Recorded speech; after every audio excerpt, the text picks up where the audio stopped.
Hello, hola. This is New Mexico History in 10 minutes.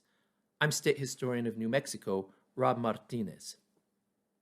The Compromise of 1850 would have a major impact on not only U.S. history, but New Mexico history as well.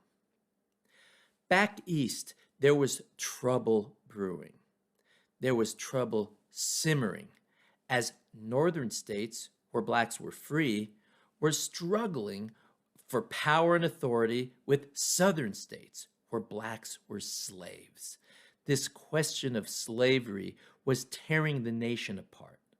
And western territories and newly acquired lands like Texas, New Mexico, and California were caught in the middle of this struggle. Texas was annexed by 1845 and would be a slave state. California was annexed and then became a state almost immediately and was free. That left New Mexico territory to choose its destiny, and thankfully it chose to be a free territory. We had our own issues with slavery, dealing with Native American peoples going back centuries. So that was our issue.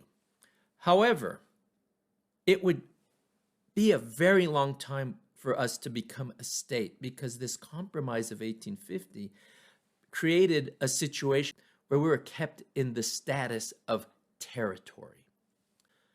In a sense, we were thrown under the bus, but there were other reasons as well. They were political, but they were also racist.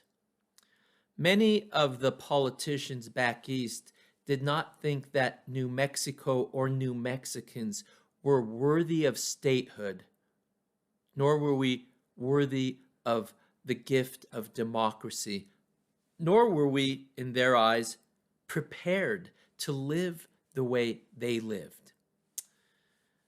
Why was that? Well, they looked at our native peoples, the Pueblos, the Genízaro people, the Apache, the Navajo, the Comanche people, all these different native peoples living here already.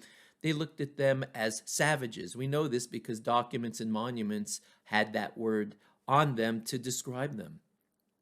The Mexican people were looked at as mixed blood and therefore lower in status, and also as fanatical Catholics, which was not a good thing for a nation that was founded on Protestant ideals and beliefs. So this is a problem for New Mexico, and over the decades, it will be a challenge and an obstacle to statehood. General Sherman was from back east, and he came to New Mexico in the 1860s, and he had some very insulting things to say about New Mexico. He said a man would be crazy to come and settle in New Mexico.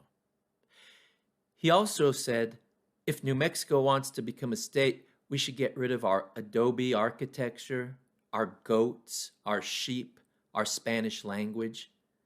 But maybe the worst thing he said was the United States should declare war on Mexico and make them take New Mexico back. These were the types of attitudes that kept us from being a state. Not that we didn't try. We drafted state constitutions. We submitted documents to get approval for statehood, but it wouldn't be until the early 1900s that things start to change.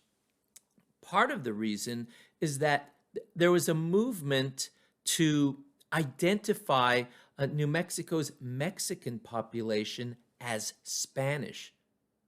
That meant more European. Well, there were two sides to this story. In the early 1900s, in the Las Vegas, New Mexico newspaper, an Anglo-American had written an insulting piece about the local Mexican population.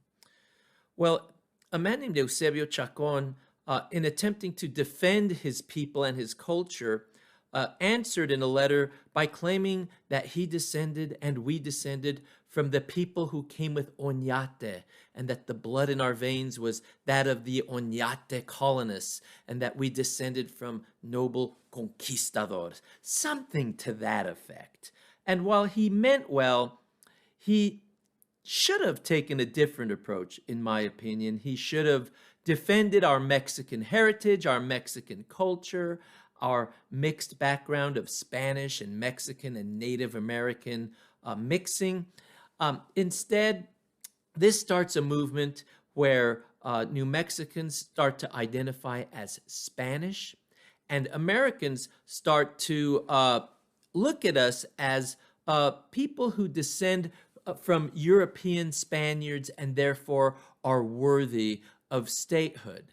So this is one of the movements that changes our cultural identity and our self-perception as well.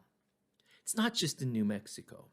In the late 1800s and early 1900s, there's also that movement in California where the Mexican population start to identify as Spanish, as descending from noble Spanish families.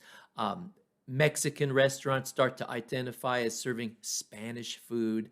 And we see this evolution taking place over the course of about 50 to 60 years from the mid-1800s to the early 1900s.